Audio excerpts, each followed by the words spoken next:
by Toriyama before Dragon Ball Super had even come close to even starting. That was something that he said in an interview years ago. Same thing with the whole thing about 17 being slightly stronger than 18. That was also something that was rooted in interviews and whatnot, guidebooks and whatnot in the past. Now, another key thing that was also not discussed within the series continuity, but was discussed in guidebooks. In fact, about 3 years ago, I did a video on this, but I know I have a lot of new subscribers who have not gone back and seen all the 1,500 or so videos I've done, more than that even. I talked about, you know, the question of can android training get stronger? And the answer is yes, from the mouth of Toriyama himself, that because the artificial humans 17 and 18, specifically those two, that were created as genetically engineered humans, they were humans first, Lapis and Lazuli, they were enhanced with biomechanical upgrades to make them stronger, but other humans, like Master Roshi and Krillin and whatnot, and Gohan, of course, being half human, they can train to make their bodies stronger. So you have to keep all of this kind of in the back of your head as we go through this. Androids can train to get stronger. Now, the first time that we saw 17 in Dragon Ball Super, episodes 86 and 87,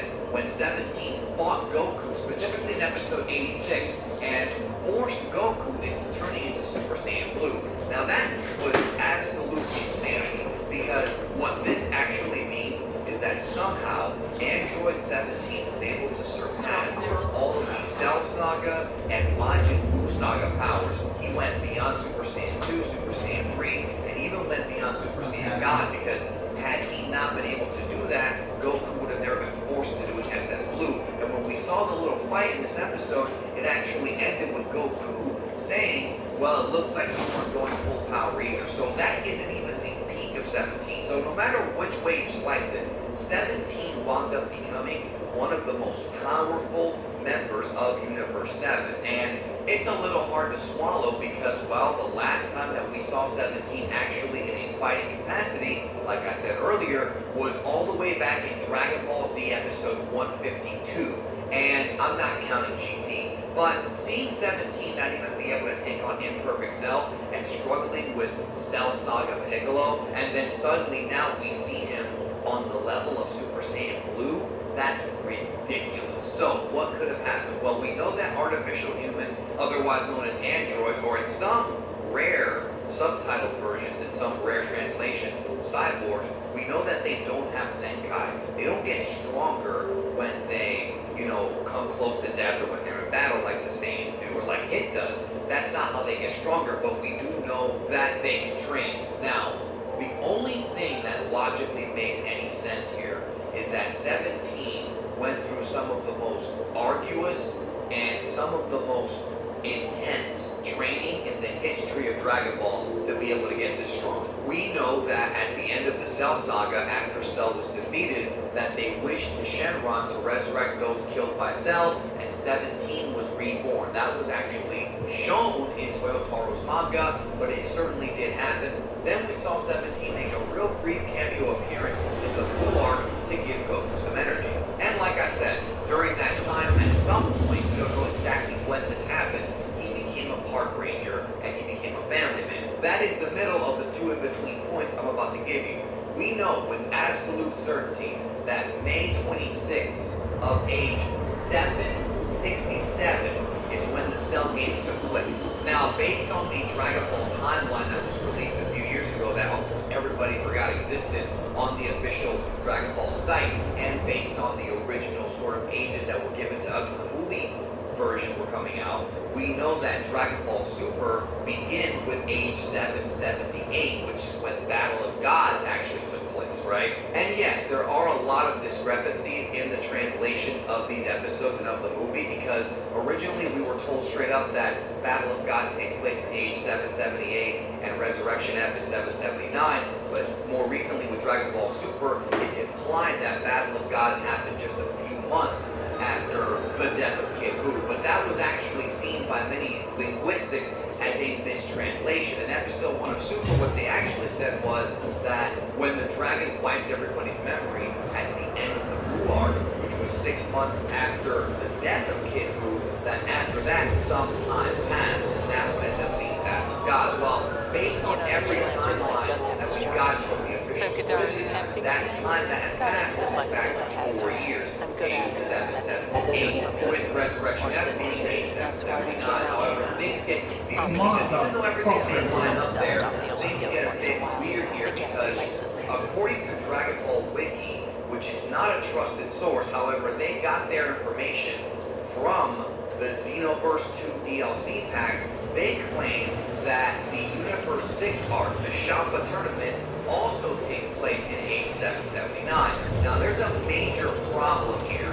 The main problem is that we know that Frieza used 3 wishes in the television version of Super when they summoned the dragon. So as a result of that, the dragon could not be summoned for a year. But if you remember, at the beginning of the Champa arc, before the tournament had even begun, Bulma did summon the dragon, and thus a year had to pass. So in reality, the Champa arc is supposed to take place in age 780, and the Tournament of Power is supposed to be in age 781. So either somebody screwed up with the numbers and forgot that the dragon was summoned after the Frieza saga, a year after to be precise, or this is a big-time plot hole that somebody screwed up on. But we know for sure that no matter which way you slice it, whether it be a 1-year discrepancy or not, the time difference between age 767 and age 780 or 781 is about 13 or 14 years. So that gives 13 to 14 years to have trained his body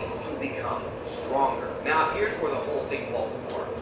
17 had no weaponry except for himself and the animals. I don't know. 17 had no training partners. We never saw anything of 17. We don't know what he actually did. So we're supposed to believe that in those 14 years that 17 was able to leapfrog people like Gohan, Vegeta, and even Golden Frieza from the Resurrection F arc movie, and was able to compete with this Blue Goku, who, by the way, was not the same Blue Goku that fought Golden Frieza. This is Blue Goku after training in the Room of Spirit of Time, going through the Universe 6 arc, going through the Trunks arc. This version of Super Saiyan Blue Goku was significantly more powerful than the one that fought Golden Frieza.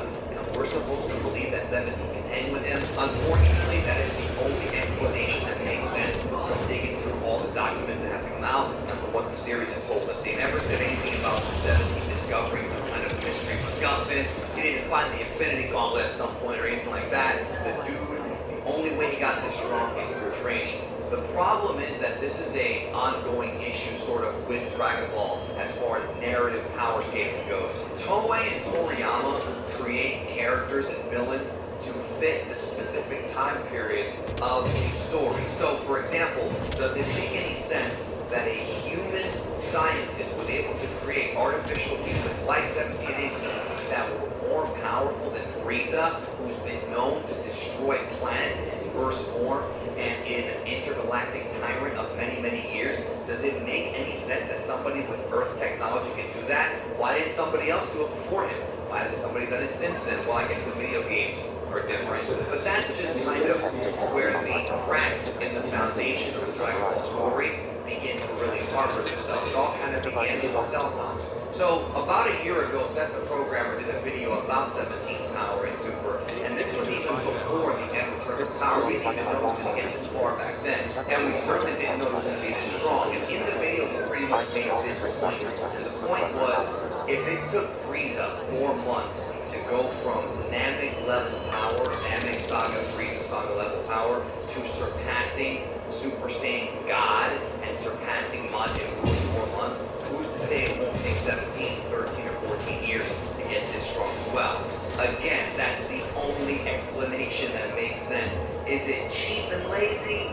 Yeah, it kind of is, but there's already a precedent set for it, so who knows how strong the artificial humans, the androids, can actually get if they continue to train. But I want to open up the floor to all of you and kind of get your thoughts on this, because at this point in the series, inconsistencies seem to be kind of a thing. Now, I want to also reiterate a couple of things. Number one, 17 does not have the ability to absorb. That's not the powers that 17 and 18 have. That's a different model of android. And secondly, there's nothing in the series that tells us otherwise, that 17 found some magic way to get stronger other than training. So let me know in the comments, does this kind of writing bother you? Are you in it just for the fun and the thrills? Do you think I'm overthinking it? Do you think we should overthink it? And most importantly, importantly, does this explanation make sense? That's the only thing they gave us. Let me know in the comments. I thank you for your continued support. I'll talk to you soon. Faceless. I wish for some more than fighting. Wouldn't shed a tear if they wiped themselves out. Whatever you've done, they're still a unique, fascinating species. It's hard for me to wish them all dead. Anyway, about this kit device you found by their destroyed ship. It's secured with a biometric lock that can only be activated with a specific genetic code. So, like a fingerprint scan, except with a genetic fingerprint. Exactly. Whatever's in this, it's probably only meant for trusted individuals.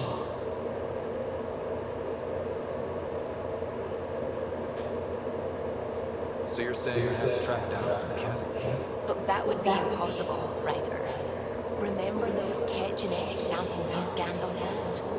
Lexi's been working on the data, and I have an idea that just might work. We should go talk with her when you have time.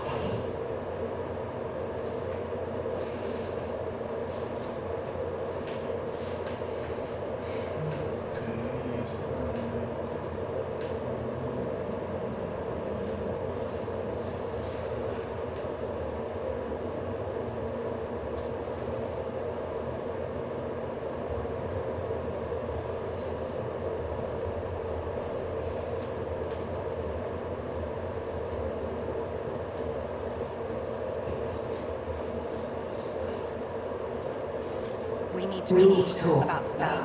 Doctors have a sort of proof of how he escaped the cat containment field in the Archon's flagship. By stopping the Pathfinder's heart? No, I do not approve. Relax, Doc. It turned out good. Dying, even temporarily, is never okay. Ryder, Sam killed you. Yes, he brought you back, but what if he didn't? I cannot turn without the Pathfinder. That would be akin to killing a part of myself. Your lines of code, you can't die.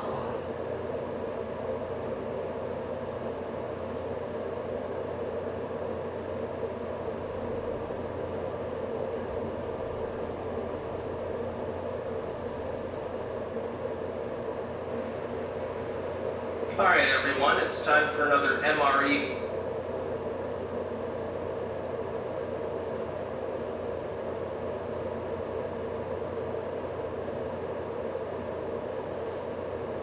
Today, federal agents raided the home and office of President Trump's personal attorney.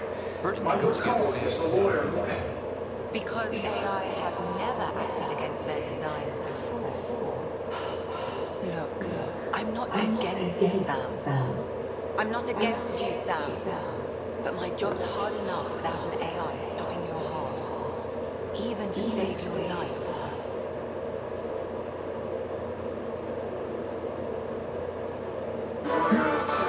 Here's the president. Alright.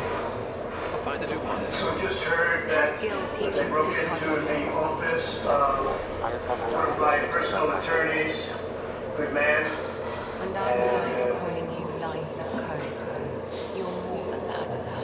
Even if you don't have cells to prove it.